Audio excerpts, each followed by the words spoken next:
नमस्कार, मी अमृता आकाश. आरोग्यम धन संपदामध्ये आपलं स्वागत. आज आपण गुडघा, खांदेदुखी आणि अत्याधुनिक उपचार याविषयी माहिती घेणार आहोत आणि आपल्याला मार्गदर्शन करण्यासाठी आपल्या सोबत आहेत डॉक्टर सुजित कद्रेकर. डॉक्टर, कार्यक्रमात आपलं स्वागत. नमस्कार. विषयाला आपण सुरुवात करणार आहोत त्याआधी आपण डॉक्टरांची ओळख करून घेऊयात. डॉक्टर सुजित यांनी टोपीवाला नॅशनल मेडिकल कॉलेज आणि नायर हॉस्पिटलमधून MBBSचे शिक्षण पूर्ण केलंय. राजावाडी हॉस्पिटल आणि पुणे हॉस्पिटलमधून ऑर्थोपेडिकचं शिक्षण त्यांनी घेतलंय. तसंच दक्षिण कोरियामधून आणि USA मधून खांद्याच्या शस्त्रक्रियेमध्ये फेलोशिप त्यांनी मिळवली आहे आणि जॉईंट रिप्लेसमेंट, गुडघा आणि खांद्याच्या ऑर्थोस्कोपीचा आणि प्रत्यारोपणाचा त्यांचा दांडगा अनुभव देखील आहे. आजवर डॉक्टर सुजित यांनी हजारो शस्त्रक्रिया यशस्वीपणे केलेल्या आहेत.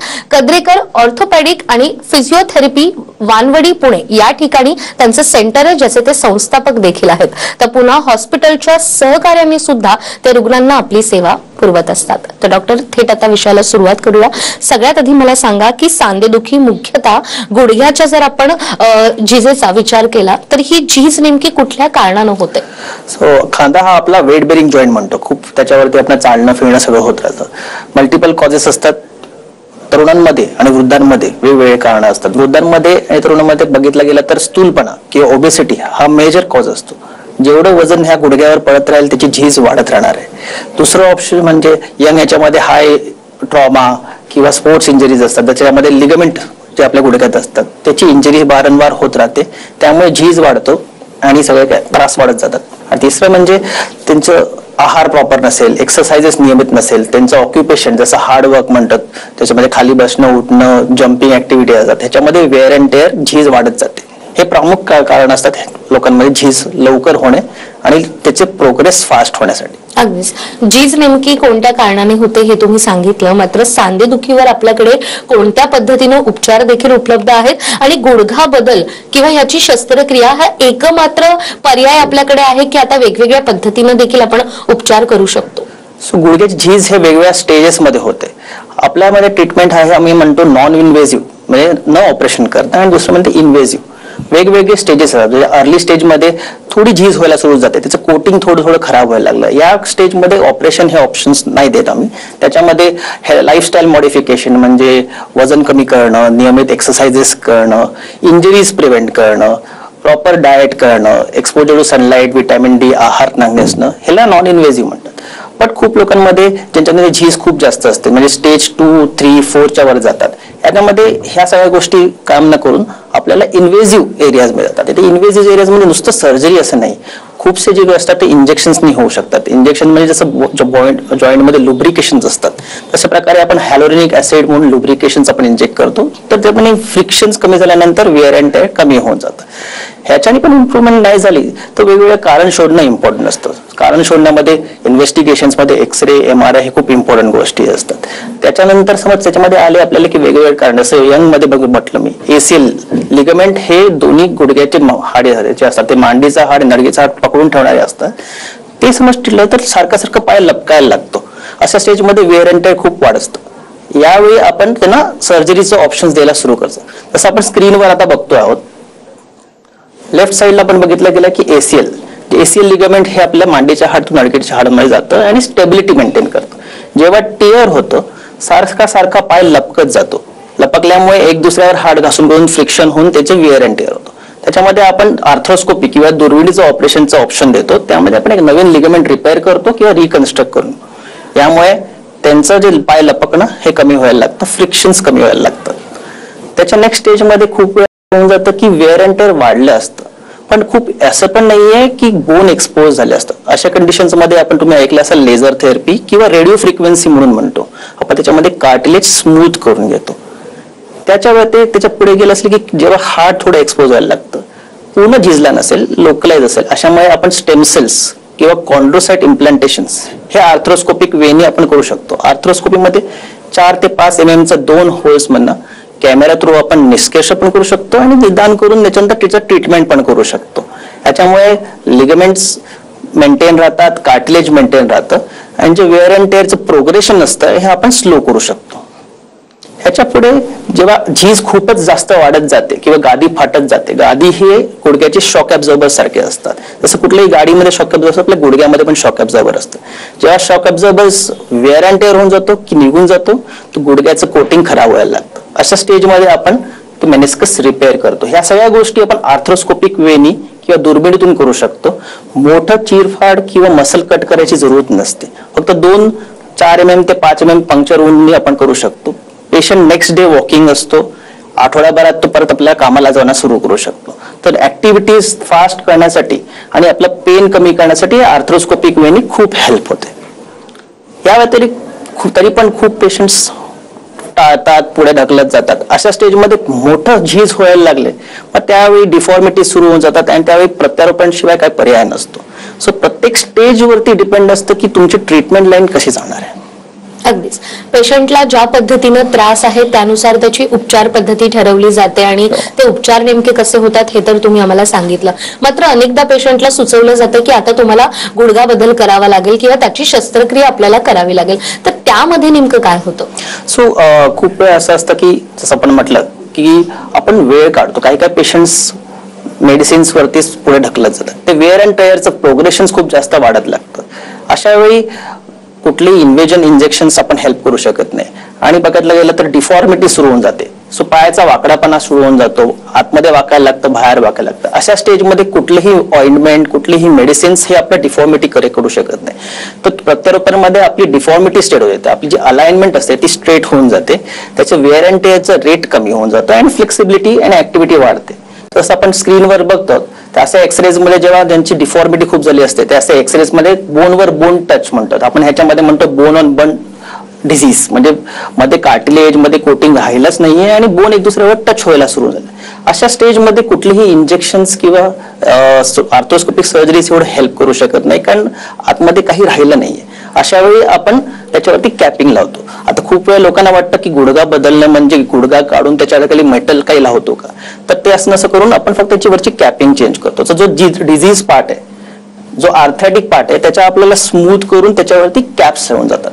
कॅप्सचा फायदा आहे की हाडावर हाड घासला नाही तर पेन कमी होऊन जातं, प्लस अलाइनमेंट ठीक होऊन जाते. त्यामुळे त्यांचे चालणं फिरणं, नी बेंडिंग ऍक्टिव्हिटीज हे सगळे इम्प्रूव्ह व्हायला सुरू होऊन जातात.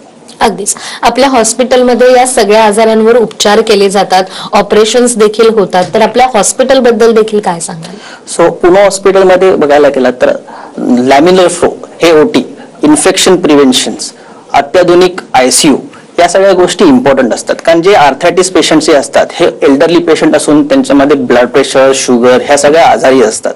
हे प्रॉपर मॉनिटर करणं, ऑपरेशन नंतर प्रॉपर केअर घेणं. दुसरं म्हणजे OT मध्ये, ऑपरेशन थिएटर मध्ये इन्फेक्शन रेट कमी करणं हे. आणि तिसरी गोष्ट म्हणजे प्रॉपर फिजिओथेरपी. ही खूप 3 इम्पॉर्टंट पार्ट आहेत, इम्पॉर्टंट स्टेप्स आहेत या गोष्टीच्या. या सगळ्या गोष्टी हॉस्पिटलमध्ये लागू आणि चांगल्या अवेलेबल आहेत. प्लस आता बघितले ते रोबोटिक नी रिप्लेसमेंट्स, रोबोटिक टेक्नॉलॉजी आपल्याकडे येत आहे. त्यामुळे पुणे हॉस्पिटलने कमी दरात स्टँडर्ड रेट्स मध्ये आपल्याला रोबोटिक सर्जरीज पण अगदीच. तर एकाच छताखाली रुग्णांना या आजारांवर उपचार तर मिळू शकतात. मात्र जसं तुम्ही मगाशी शस्त्रक्रियेचा उल्लेख केला, तर शस्त्रक्रिया झाल्यानंतर रुग्णांना फार वेदना होतात आणि मग त्यांना डेली रुटीन मध्ये देखील काही गोष्टी करता येत नाही असं म्हटलं जातं. तर प्रत्यक्षात हे फार पेनफुल असतं का? टेक्नॉलॉजी खूप पुढे गेली आहे. तर अॅनेस्थेशिया हे खूप इम्पॉर्टंट पार्ट असतं.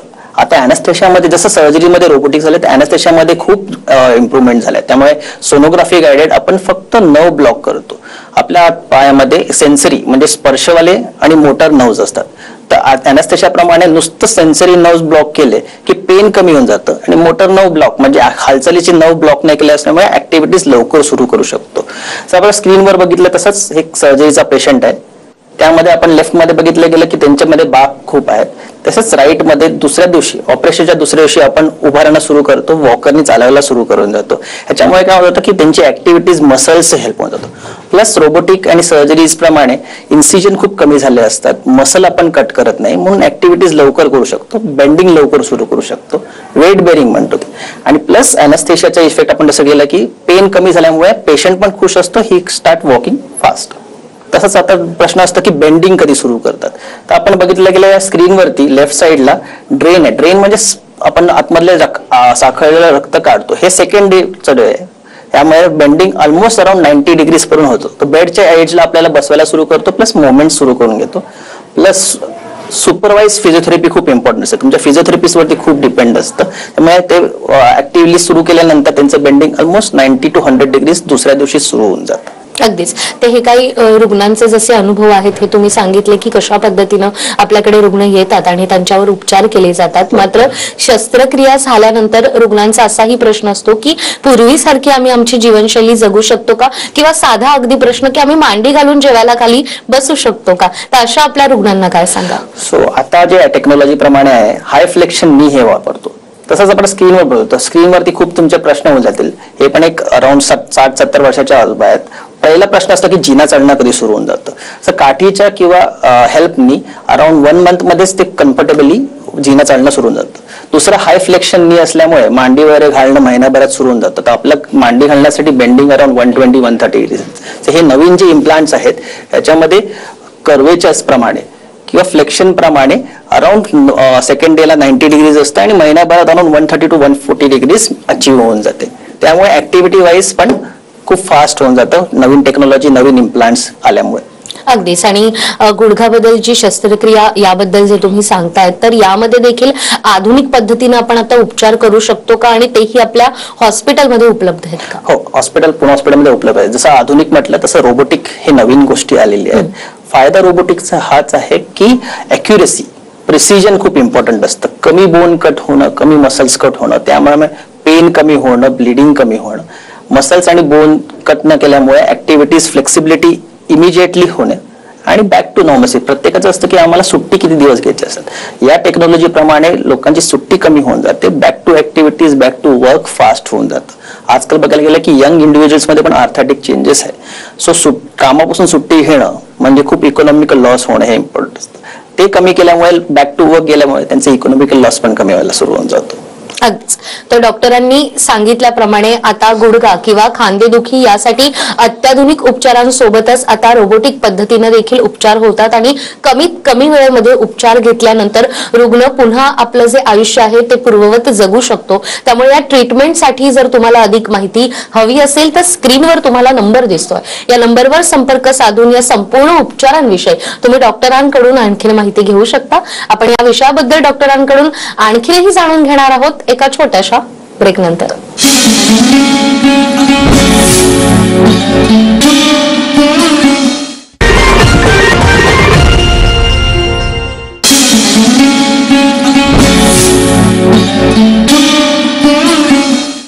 ब्रेकनंतर पुन्हा एकदा आरोग्यम धनसंपदामध्ये आपलं स्वागत. आरोग्यम धनसंपदामध्ये आज आपल्यासोबत आहेत डॉक्टर सुजित कद्रेकर.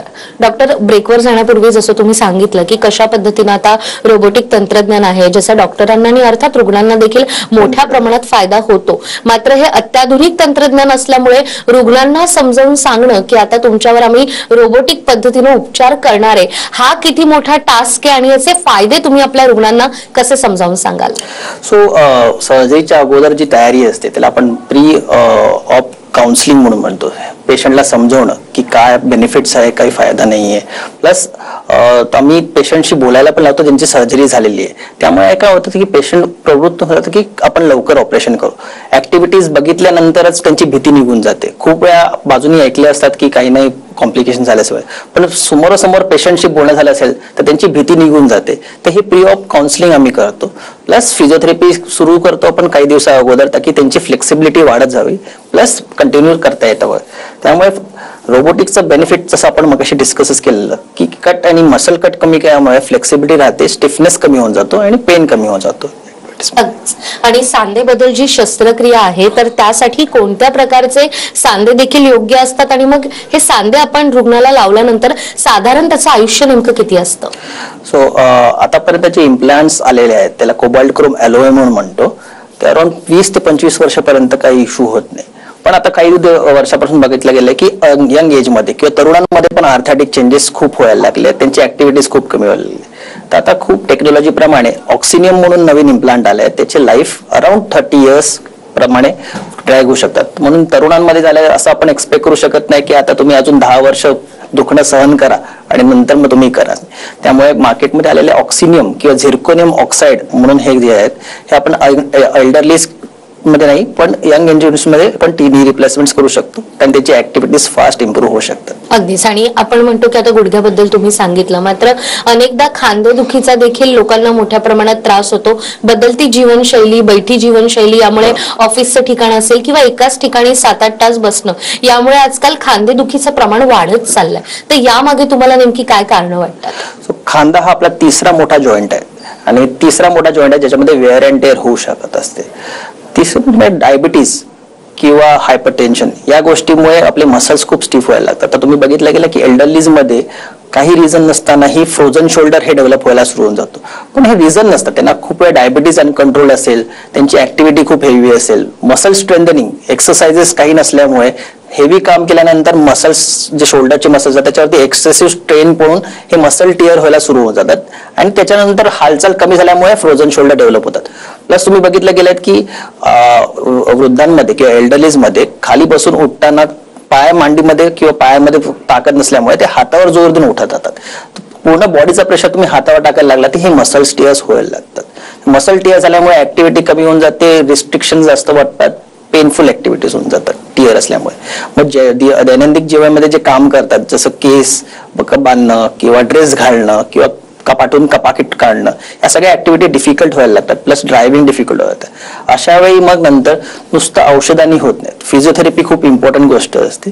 फिजिओथेरपी पण नाही इम्प्रूव्ह झालं तर मग आपल्याला जे मसल जे आहे फाटलेलं ते आपल्याला आर्थ्रोस्कोपी किंवा दुर्बिणीमाने आपण रिपेअर करू शकतो. जसं आपण स्क्रीनवर बघितलंय, फक्त 2 ते 3 पंक्चर वुंड असतात, खूप काटछट नसते आर्थ्रोस्कोपिक रिपेअरनी. तसं हा मसल टिअर आहे, लेफ्ट साईडला आपण बघितलं हे मसल पूर्ण टिअर झालेला आहे, डिजनरेट झाला असतो, ते आपल्याला अँकर्स किंवा डिझॉल्वेबल स्क्रूजने आपण त्याला फिक्स करू शकतो. फिक्स करतात, त्यांची ऍक्टिव्हिटी नेक्स्ट डे पासून सुरू होऊन जाते. 3 महिन्यात तुमचा हात वरती ऍक्टिव्हिटी सुरू होऊन जाते. जे फिमेल्सला नेहमी असतं की कपडे वाळत घालणं, घराची कामं करणं, ह्या सगळ्या इम्पॉर्टंट गोष्टी असतात. हे सर्जरीजने 3 महिन्यामध्ये पेशंट्स करायला सुरू होऊ शकतात. अगदीच.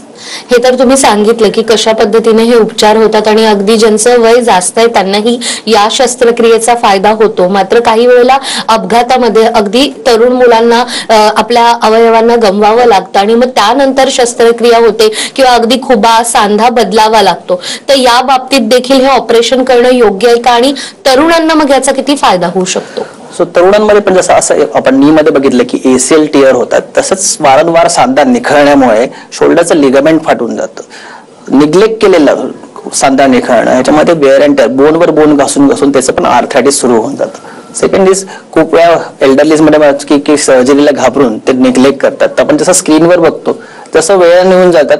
गुडघ्यामध्ये जसं झीज होते तशी खांद्यामध्ये पण झीज व्हायला सुरू होऊन जाते. त्याचं बॉल अँड सॉकेटचं स्ट्रक्चरच चेंज व्हायला लागतं.